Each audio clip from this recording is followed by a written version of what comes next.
प्रणाम। बम बम भोले, हर हर महादेव। दर्शकों, हमारे किसी दर्शक ने प्रश्न किया था कि रुद्राक्ष के बारे में विस्तार से समझाएं। रुद्राक्ष क्या होता है, इसकी उत्पत्ति कैसे हुई, कितने प्रकार का होता है, वर्ण भेद से कितने प्रकार का होता है और आकार के भेद से कितने प्रकार का होता है। आंवले के आकार का, बेर के आकार का और चने के दाने के आकार का। ब्राह्मण सफेद, क्षत्रिय लाल, वैश्य पीला और शूद्र काला। ये भेद बताए गए हैं रुद्राक्ष के। बाबा के अश्रु से उत्पन्न हुआ वृक्ष रुद्राक्ष कहलाया। हमने आपको पिछले वीडियो में बताया था। डिटेल के लिए आप उस वीडियो को देख सकते हैं, चैनल पर उपलब्ध है। तो हम रुद्राक्ष को विस्तार से समझाने का प्रयास कर रहे हैं इस चैनल के ऊपर। वैसे रुद्राक्ष की महिमा अनंत है। 100 करोड़ वर्षों में भी इसकी महिमा का गुणगान नहीं किया जा सकता।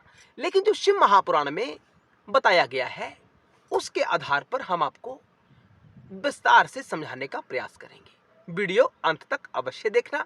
चैनल पर नए आए हैं तो सब्सक्राइब अवश्य करना। हम चैनल सब्सक्राइब करने के लिए बोलते हैं और वीडियो अंत तक देखने के लिए बोलते हैं।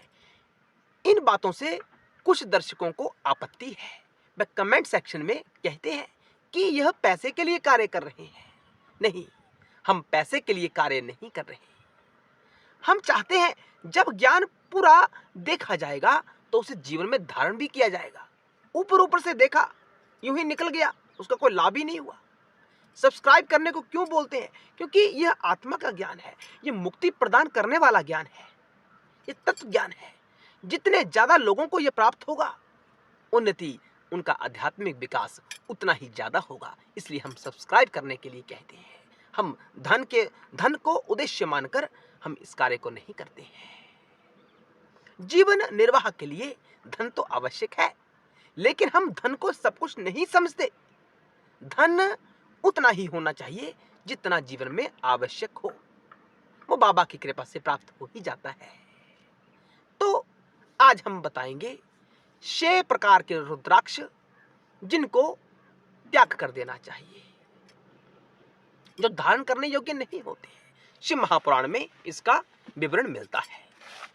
पहला, कीड़ों द्वारा दूषित। इसको कीड़े ने खाया हो, उस रुद्राक्ष का कभी प्रयोग मत करना। दूसरा, फटा हुआ रुद्राक्ष। तीसरा, खंडित रुद्राक्ष।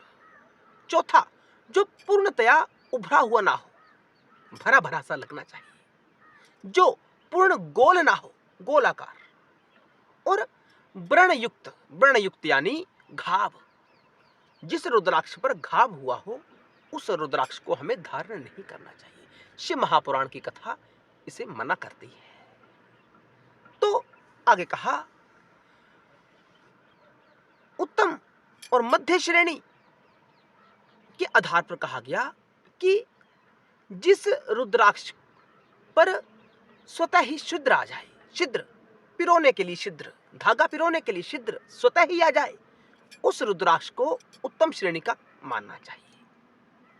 और जो मनुष्य के प्रयास से छिद्र किया जाता है, ऐसे रुद्राक्ष को मध्यम श्रेणी का कहा जाना चाहिए। यह शिव महापुराण की महिमा है।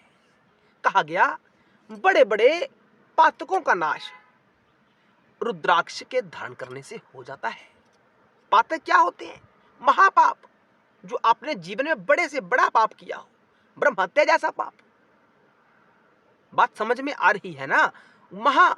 जो बड़ा गुनाह आपने अपने जीवन में किया हो, ऐसे गुनाहों से निवृत्ति भी रुद्राक्ष से प्राप्त हो जाती है। इतनी महिमा है रुद्राक्ष की। तो प्रत्येक शिव भक्त को रुद्राक्ष अवश्य धारण करना चाहिए। आप ब्राह्मण है, क्षत्रिय है, शूद्र है या वैश्य है, उनके अपने अनुसार रुद्राक्ष धारण करना चाहिए। ये शिव महापुराण की कथा कहती है।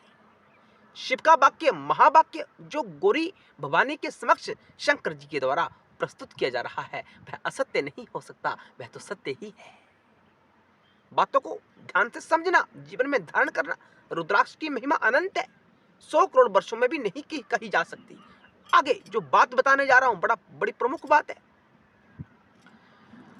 कहा गया कि जो व्यक्ति 1100 कितना 1100 संख्या में रुद्राक्ष को धारण करता है, 1100। आपने देखा होगा कुछ बाबा लोग बड़ी मात्रा में रुद्राक्ष धारण किए हुए रहते हैं।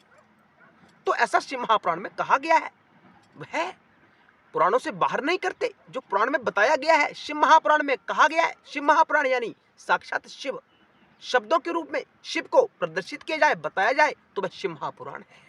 इसलिए शिव महापुराण वंदनीय है। ज्यादा ना हो सके उसका अध्ययन ना किया जा सके, श्रवण ना हो सके, तो कम से कम उसे प्रणाम करना ही बड़ी सौभाग्य की बात होती है। शिव महापुराण महापुराण है। आगे कहा गया, अब इन 1100 रुद्राक्षों को धारण कहां कहां करना है, स्थान भी कहा गया है शिव महापुराण में, तो सुनना ध्यान से। पहले कहा गया 550 संख्या का एक मुकुट बनाए। मुकुट तो हमें पता ही है ना क्या होता है। 550 रुद्राक्ष का 360 रुद्राक्षों की एक माला बनाई। किसके लिए? यज्ञोपवीत के लिए। यज्ञोपवीत भी रुद्राक्ष की माला से धारण किया जा सकता है। बात समझ में आ रही है ना। और आगे कहा गया 101 रुद्राक्ष की माला अपने कंठ में धारण करें। ये बताया जा रहा है कि 1100 रुद्राक्ष को कैसे धारण करना है। 550 मुकुट के लिए, 360 माला यज्ञोपवीत के लिए, 101 कंठ में माला के लिए, 3 शिखा जो होती है वहां 3 रुद्राक्ष की माला बनाए, उस वहां धारण कर सकते हैं। आगे 22 कोहनियां, ये कोहनी होती है यहां यानी 11 इधर 11 इधर, ठीक है ना। और आगे कहा गया कि कान में शे रुद्राक्ष की माला इधर, शे इधर, 12 होगी। आगे मणिबंध में 22 मणिबंध, इस देश इस भाग को कहा जाता है मणिबंध। यहाँ 11 यहाँ 11 यहाँ। आगे यज्ञोपवीत में पुनः 3 धारण करें। कटी प्रदेश यानी जो पीठ के नीचे का भाग होता है उसे कटी प्रदेश कहते हैं, वहां 5 रुद्राक्ष की माला धारण करें। और 22 ऊपर भुजाओं में, यहाँ 11, तो कुल संख्या 1100 हो जाती है। बड़ी महत्वपूर्ण बातें हैं ये शिव महापुराण में कही गई है। यूं ही नहीं है कि 1100 रुद्राक्ष ही हमें धारण करना है, नहीं। यहां कहा गया चाहे एक रुद्राक्ष शरीर पर धारण करो, उसकी महिमा भी अनंत है। एक माला ही धारण करो, अनंत महिमा है। तो जो 1100 रुद्राक्ष की माला धारण करता है वह स्वयं रुद्र स्वरूप हो जाता है। 1100 रुद्राक्ष की माला धारण करने वाला स्वयं रुद्र स्वरूप हो जाता है। ऐसे व्यक्ति का अगर दर्शन भी हो जाए, ऐसे संत का अगर दर्शन हो जाए, तो इसे कोई साधारण दर्शन मत समझना। साक्षात रुद्र ने, महादेव ने आपको दर्शन दिया है, ऐसा भीतर समाहित कर लेना। आपको रुद्र के साक्षात दर्शन हो गए। तो दर्शकों, शिव महापुराण में बड़ा रहस्य आपके सामने खोला गया है, जो हर कोई नहीं जानता। वो बातें शिव महापुराण में लिखी गई हैं। हम सबको इसका अध्ययन अवश्य करना चाहिए, शिव महापुराण का। आगे कहा गया 1100 रुद्राक्ष धारण कर जो मनुष्य एकाग्रचित होकर, ध्यान लगाकर शंकर जी की प्रतिमा के सामने, शिवलिंग के सामने जो शिव नाम का जाप करता है, उसे देखकर बड़े से बड़ा पाप, महापाप भाग जाता है। किससे? दर्शन मात्र से। जिसने 1100 रुद्राक्ष अपने शरीर पर धारण किया हो, ऐसे दर्शन कर पाप स्वतः ही भाग जाता है। उस क्षेत्र में पाप प्रवेश ही नहीं करता। तो इतनी अनंत महिमा है रुद्राक्ष की। कहा गया कि जाप के लिए रुद्राक्ष से बढ़कर कोई दूसरी माला नहीं हो सकती। अन्य मालाएं आपको फल दे सकती हैं, लेकिन रुद्राक्ष का फल अनंत होता है। उसकी महिमा कही ही नहीं जा सकती, उसका वर्णन किया ही नहीं जा सकता, जो फल आपको रुद्राक्ष की माला प्रदान करती है। इसलिए दर्शकों, हर किसी को रुद्राक्ष की माला धारण अवश्य करनी चाहिए।